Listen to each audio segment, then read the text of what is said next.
Hello दोस्तों, आज हम फिर लेकर आए आपके लिए एक नई कहानी। अच्छी कहानी अगर अच्छी लगे तो हमारे चैनल को सब्सक्राइब करें, कहानी को लाइक करें, शेयर करें।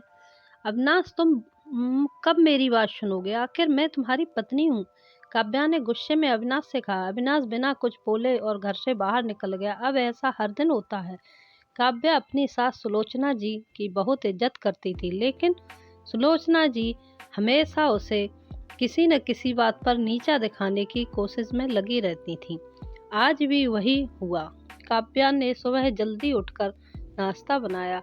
अविनाश को सूजी का हलवा बहुत ज़्यादा पसंद था, इसलिए उसने नाश्ते के साथ सूजी का हलवा भी बनाकर सभी को परोस दिया। उसके ससुर रमेश जी ने सुलोचना जी को टोकते हुए कहा, ये क्या फिजूल खर्ची है? सुबह सुबह देसी घी का हलवा? सुलोचना जी ने काव्या को डांटते हुए पूछा।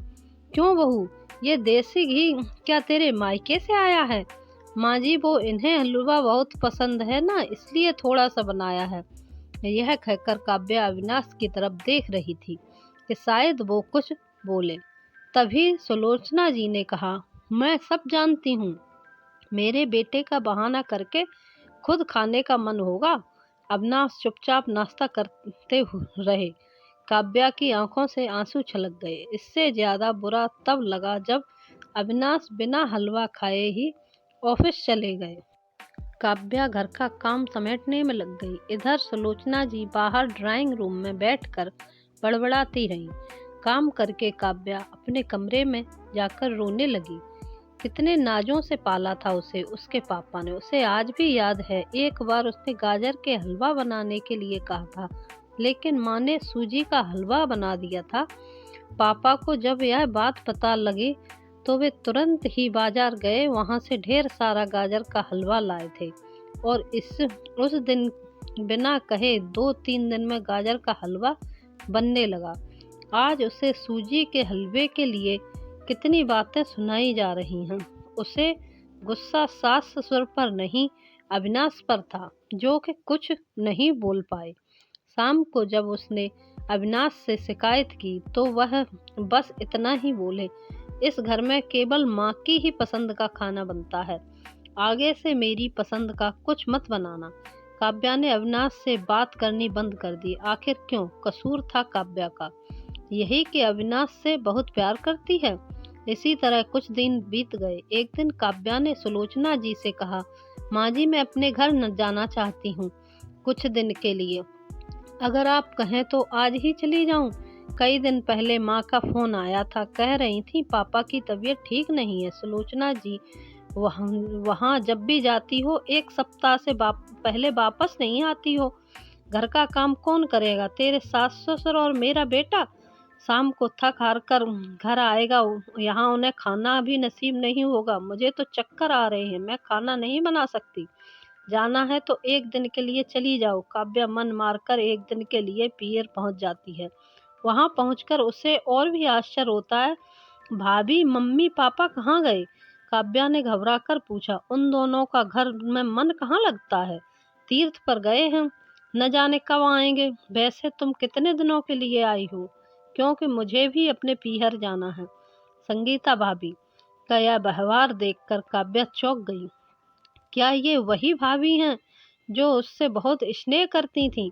काव्या सोफे पर बैठी सोच रही थी।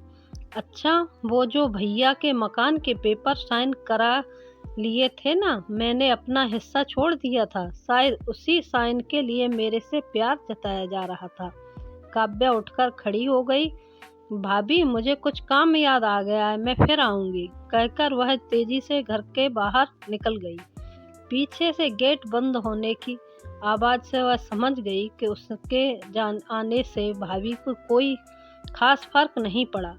भारी कदमों से चलते हुए वह मंदिर के पास पहुंच गई, क्योंकि शाम से पहले यदि ससुराल जाती तो सुलोचना जी उससे कई सवाल करती। मंदिर में जाकर उसने भगवान के दर्शन किए, बस न कुछ मांगा न कुछ बोला। भगवान के चरणों में शीश नवाकर वह बाहर आकर बैठ गई। तभी सामने के पेड़ के नीचे उसे माता पिता बैठे दिखाई दिए। अपने काव्या भागकर उनके पास पहुंची। काव्या को देखकर उसकी माँ रोने लगी। बेटी तू यहाँ कैसे? पापा ने पूछा। वो छोड़िए, ये बताइए आप यहाँ कैसे? आप तो तीर्थ पर गए थे। काव्या के सब्र का बांध टूट गया। उसकी आंखों से आंसू बह रहे थे। बेटी तेरी भाभी ने तुझसे झूठ बोला है। बिजनेस में पैसा लगाने के लिए तेरे भैया ने मकान अपने नाम करा लिया। मकान के कागज गिरवी रखकर साहूकार से कर्ज लिया। उसके बाद हम बोझ बन गए, हमें घर से निकाल दिया है। पापा अब क्या होगा? काव्या ने रोते हुए पूछा। बेटी तू चिंता मत कर, हम कहीं वृद्धाश्रम में चले जाएंगे। तू अपनी ससुराल जाकर वहाँ किसी को यह बात मत बताना। अपने माँ बाप को इस हाल में देखकर वह उन्हें अपने साथ ले जाना चाहती थी, लेकिन जहाँ उसकी कद्र नहीं वहाँ माँ बाप की क्या इज्जत होगी। भारी मन से काव्या ससुराल की ओर चल दी। आज उसे अपने लड़की होने पर अफसोस हो रहा है। काश वो अपने माता पिता के लिए कुछ कर पाती। घर आकर उसने बहुत मुश्किल से घर का काम निपटाया। उसके बाद वह अपने कमरे में जाकर गुमसुम बैठ गई। उसकी आंखों से आंसू बह रहे थे। अविनाश अपने ऑफिस के काम में लगे हुए थे। जब वे सोने आए तो काव्या से पूछ बैठे, क्या बात है? आज फिर माँ की कोई बात बुरी लग गई जो आंसू बह रहे हैं? काव्या अपने को रोक नहीं पाई और उसने रोकर सारी बात अविनाश को बता दी। क्या माँ पिताजी को यहाँ ले आए? वे इस उम्र में कहाँ जाएंगे? अविनाश ने कोई जवाब नहीं दिया और करवट लेकर सो गए। इस बात से काव्या को बहुत गुस्सा आया। आज से मैं भी इनके माँ बाप की सेवा नहीं करूंगी, देखती हूँ कौन इनकी सेवा करेगा। रोते रोते काव्या सो गई। 2-3 दिन बीत गए जाने पर उसकी चिंता बढ़ती जा रही थी। एक दिन वह सब्जी लेने के बहाने उसी मंदिर में पहुंची, लेकिन उसके माता पिता वहां नहीं थे। पंडित जी, यहाँ मेरे माता पिता उस पेड़ के नीचे बैठे थे। कई दिन से उनका कुछ पता नहीं है। तुम्हारा नाम क्या है? काव्या। पंडित जी के मुंह से अपना नाम सुनकर काव्या ने पूछा। हाँ जी हाँ, लेकिन आपको कैसे पता? तुम्हारे माता पिता ने यह पता दिया था और कहा था वे यहाँ रहते हैं। काव्या ने पता देखा, यहाँ से कुछ दूर था। काव्या ने मंदिर के बाहर निकलकर ऑटो रिक्शा किया और उस पते पर पहुंच गई। दरवाजा खटखटाया तो एक लड़की निकलकर बाहर आई। यहाँ आपका पता मुझे पंडित जी ने दिया है, काव्या बोली। आप काव्या दीदी हो? अंदर आ जाओ। काव्या को कुछ समझ नहीं आया। वह अंदर गई तो देखा उसके माता पिता सोफे पर बैठे थे। काव्या उन्हें देखकर रोने लगी।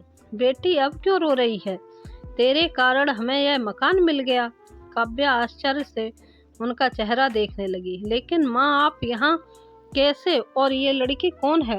तब उसकी माँ ने कहा, बेटी तुझे याद है तेरी शादी के बाद तेरी सास ने 40 लाख की डिमांड की थी। दामाद जी को बिजनेस खोलना था, इसलिए तेरे पिता ने उनकी डिमांड पूरी कर दी थी, जिससे कि तू सुखी रहे। जब तुम हमसे मिलकर गई उसके अगले दिन दामाद जी आए और उन्होंने तेरे पापा के पैसे लौटा दिए, क्योंकि उन्होंने कोई बिजनेस शुरू नहीं किया था।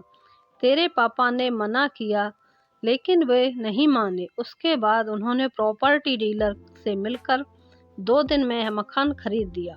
साथ ही 5 लाख रुपए बचे। इससे उन्होंने ये लड़की नौकरी पर रखवा दी है जो हमारी केयर करेगी। लेकिन माँ उन्होंने मुझे तो कुछ नहीं बताया। काव्या की आंखों से आंसू बह रहे थे। वह रोते हुए वहां से अपने घर आ गई। घर आकर वह सोच रही थी, अविनाश ने कभी उसके लिए आवाज नहीं उठाई, लेकिन मेरे माता पिता के लिए इतना कर दिया तो कि कोई सगा बेटा नहीं कर सकता। रात को उसने अविनाश से पूछा, आपने ऐसा क्यों किया? अगर माँ जी को पता लग गया तो क्या होगा? अविनाश का जवाब सुनकर काव्या रोने लगी। अविनाश ने कहा, जैसे तुम्हारे लिए ये माता पिता हैं, वैसे ही मेरे लिए भी तो वो माता पिता हैं। मैंने पैसे लेते समय ही सोच लिया था कि एक दिन ब्याज के साथ सारे पैसे उनको लौटा दूंगा, लेकिन जब बिजनेस शुरू नहीं हो पाया तो मैं इन पैसों को अपने पास रखकर क्या कर सकता हूँ? सही समय आने का इंतजार कर रहा था। अगर मैं तुम्हारे माता पिता को अपने घर ले आता तो उनका आत्मसम्मान हर दिन उन्हें धिक्कारता। बेटी के घर वे रहना पसंद नहीं करते। वे अपमानित न हो इसलिए मैंने ये सब किया। अविनाश, मुझे माफ कर दो। आज तक मैं तुम्हें गलत समझती रही। तभी पीछे खड़ी सुलोचना जी बोली, बेटी, वह पैसा हमने उधार लिया था, वह तुम्हारे पिता की अमानत थी। मैंने और अविनाश ने पहले ही फैसला किया था कि ब्याज के साथ तुम्हारे पैसे लौटा देंगे। चल अब सो जा, सुबह नाश्ता टाइम पर नहीं बना तो अच्छा नहीं होगा। उनकी बात सुनकर काव्या, अविनाश और सुलोचना जी जोर से हंसने लगे। तो दोस्तों, कैसी लगी आपको कहानी? अगर अच्छी लगी हो तो हमारे चैनल को सब्सक्राइब करें, कहानी को लाइक करें, शेयर करें। आप सभी का बहुत बहुत धन्यवाद।